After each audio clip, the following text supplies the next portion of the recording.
Mengapa Gereja Katolik Roma mengajarkan tradisi suci yang diklaim bersumber dari Allah? Inilah bahasan video kali ini, yaitu membongkar alasan mendasar mengapa Gereja Katolik Roma memiliki dan mengajarkan tradisi suci kepada umatnya. Tolong saksikan video ini sampai tuntas, agar Anda tidak salah paham.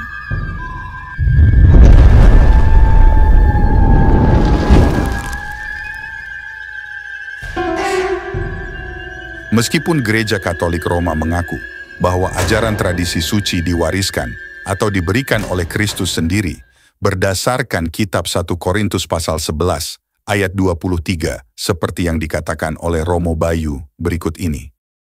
Silakan digarisbawahi, tradisi adalah ajaran iman yang diteruskan.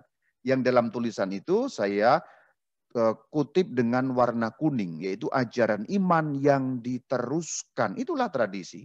Jadi tradisi mengenai ajaran, mengenai apa yang diajarkan oleh siapa? Oleh Yesus Kristus melalui para rasul. Jadi bukan sekedar mengenai kebiasaan-kebiasaan. Para rasul biasa apa, itu bukan soal itu, tapi mengenai ajaran. Ajaran menyangkut iman kepada Yesus Kristus. Berarti kalau kita bicara mengenai tradisi, itu seluruh ajaran tentang Yesus Kristus yang diwartakan oleh para rasul dan diteruskan oleh para penggantinya. Ajaran di situ berarti mencakup apa? Perkataan Tuhan Yesus, firman-Nya Tuhan Yesus, dan juga perbuatan-perbuatannya Tuhan Yesus. Tidak hanya soal perkataan, tapi juga perbuatan-perbuatan Tuhan Yesus. Perintah-perintah Tuhan Yesus, tapi juga apa yang beliau lakukan. Itu berarti kan sebenarnya seluruhnya. Nah, tradisi itu diteruskan. Karena itulah kalau kita membuka 1 Korintus 11 ayat 23, Rasul Paulus dalam hal ini, tapi juga berarti seluruh rasul itu meneruskan yang diterima dari Tuhan. Mari perhatikan kata-kata dalam surat pertama Korintus bab 11 ayat 23. Sebab apa yang telah ku teruskan kepadamu, telah aku terima dari Tuhan.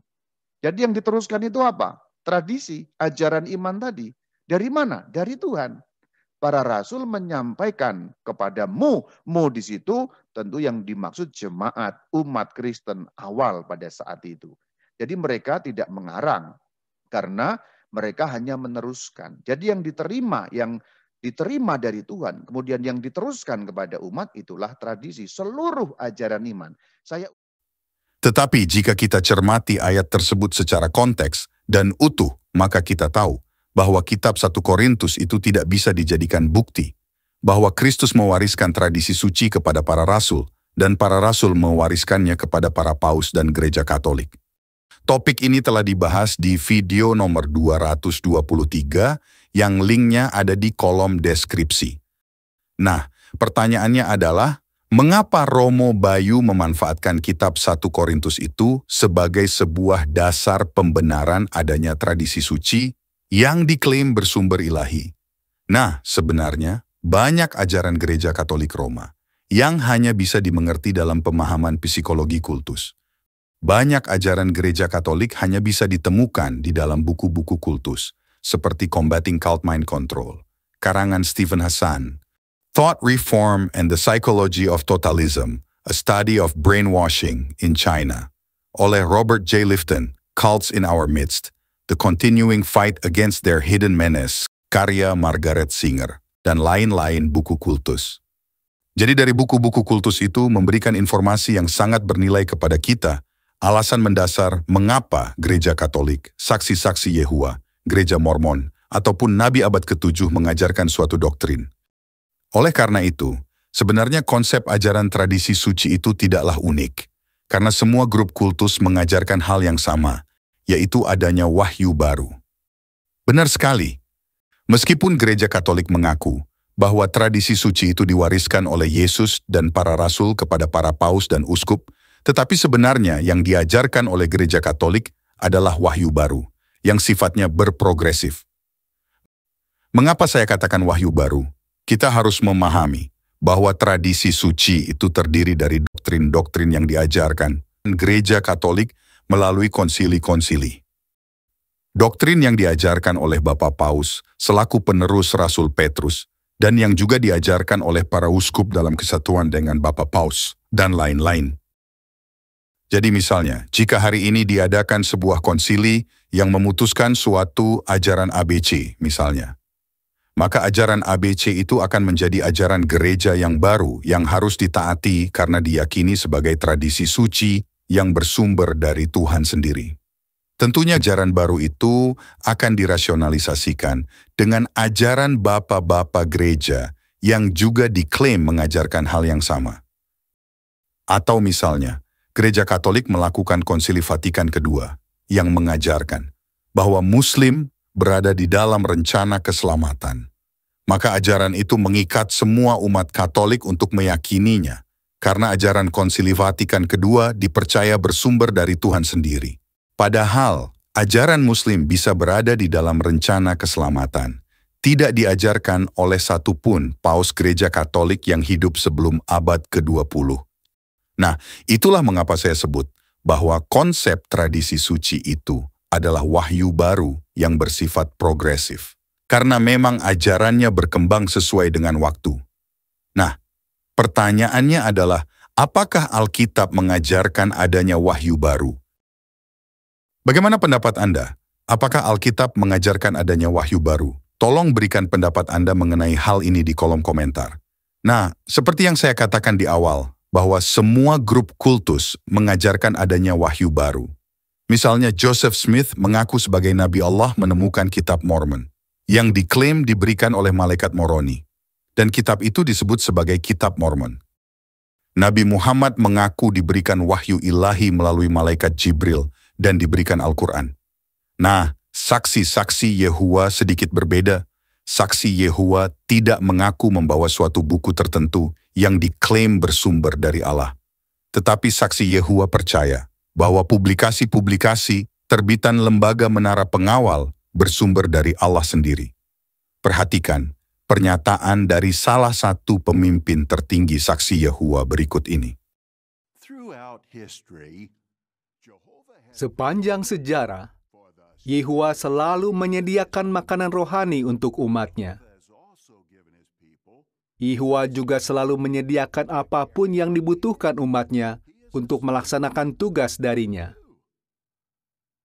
Pada zaman modern, Yehuwa memberikan makanan rohani melalui bacaan tercetak. Tapi belakangan ini, Yehuwa mulai menyediakannya secara elektronik. Nah, pertanyaannya adalah, mengapa umumnya grup kultus membawa wahyu baru? Semuanya berhubungan dengan klaim manipulasi mistis yang dibuat oleh pemimpin kultus itu. Di dalam bukunya berjudul Thought Reform and the Psychology of Totalism, A Study of Brainwashing in China, Robert J. Lifton mengidentifikasikan adanya 8 buah ciri-ciri teknik brainwashing yang dimanfaatkan sebuah grup kultus untuk memanipulasi pengikutnya. Dan salah satu cirinya adalah manipulasi mistis, yaitu pemimpin kultus mengklaim memiliki sesuatu yang spesial, spektakuler, dan bersifat mistis. Jadi pengakuan Joseph Smith bertemu dengan Allah Bapa dan Yesus Kristus, dan diangkat menjadi nabi, dikategorikan sebagai manipulasi mistis. Dan demikian juga klaim Muhammad diangkat menjadi nabi. Dan pemimpin saksi-saksi Yehuwa juga mengklaim telah diangkat sebagai golongan hamba yang setia dan bijaksana sesuai dengan kitab Matius 24 ayat 45. Dan juga klaim gereja Katolik didirikan oleh Kristus melalui Rasul Petrus sesuai dengan kitab Matius 16 ayat 18. Mengapa pemimpin kultus mengklaim hal yang bersifat manipulasi mistis? Jawabannya sederhana, yaitu untuk memanipulasi pengikutnya agar bersedia taat dan patuh mengikuti apa yang diinginkan pemimpinnya. Dan tanpa maksud untuk melecehkan atau menghina, melainkan untuk memperjelas poin yang saya maksud. Saya memberikan contoh sederhananya, bagaimana klaim manipulasi mistis, yaitu sebenarnya peleceh-peleceh seksual, tetapi mengaku sebagai paranormal dalam berita berikut ini. Paranormal yang bisa mengobati penyakit, seorang kakek di Purwakarta, Jawa Barat melakukan kejahatan seksual terhadap gadis di bawah umur. Kini pelaku telah ditangkap polisi. Dan kita banyak mendengar modus operandi paranormal lainnya, yang sebenarnya penipu, tetapi mereka mengaku mampu menggandakan uang, dan ironisnya, orang-orang yang mengaku sakti itu memiliki banyak pengikut. Misalnya, dalam kasus Dimas Kanjeng beberapa waktu yang lalu. Nah, apa yang saya sampaikan itu adalah beberapa contoh sederhana dari manipulasi mistis. Contoh lainnya adalah saksi-saksi Yehua. Mengapa mereka mau berkeliling dari rumah ke rumah, panas kepanasan, hujan kehujanan, tanpa dibayar sepeser pun? Apakah mereka kurang kerjaan? Tidak. Mereka adalah orang-orang yang tulus, yang percaya sedang menjalankan perintah Tuhan Yesus untuk menjadikan semua bangsa muridnya, sesuai dengan kitab Matius 28 ayat 19. Semua saksi Yehua bersedia melakukan semua itu tanpa dibayar sepeser pun, karena mereka percaya bahwa pemimpin mereka telah dipilih Yesus sebagai golongan hamba yang setia dan bijaksana, sesuai dengan kitab Matius 24 ayat 45. Dengan mengklaim demikian, maka pemimpin saksi Yehua memiliki hak eksklusif bahwa Alkitab itu hanya bisa ditafsirkan secara tepat dan benar oleh mereka, dan tugas pengikutnya hanya mengikuti dan mentaati apapun yang ditafsirkan oleh pemimpin mereka. Sebuah manipulasi pembodohan yang hebat, bukan? Pemimpin saksi Yehua yang berhak menafsirkan Alkitab, sedangkan tugas dan tanggung jawab umatnya adalah mentaati dan menjalankan tafsiran pemimpin mereka. Dan klaim pemimpin saksi Yehua itu dipercayai oleh semua saksi Yehua, sehingga mereka yakin dan percaya bahwa pemimpin mereka adalah wakil-wakil Kristus di bumi. Mereka juga percaya bahwa mengikuti dan mentaati pemimpin mereka itu sama dengan mengikuti dan mentaati Yesus sendiri.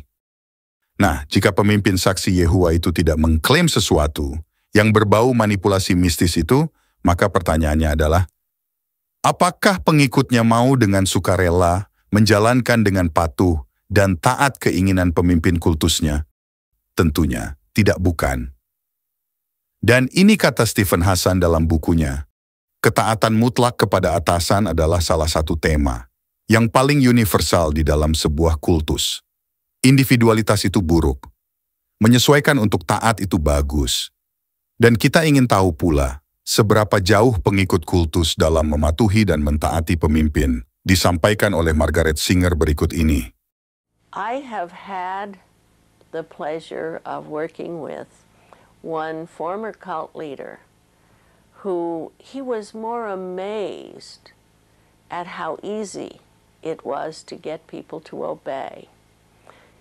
His cult broke up, and he was most interested in talking with me about his experience of shock at how easy it was to con people, how easy it was to manipulate them, how easy it was to get them to give up their money, to have sex with him or whoever he told them to.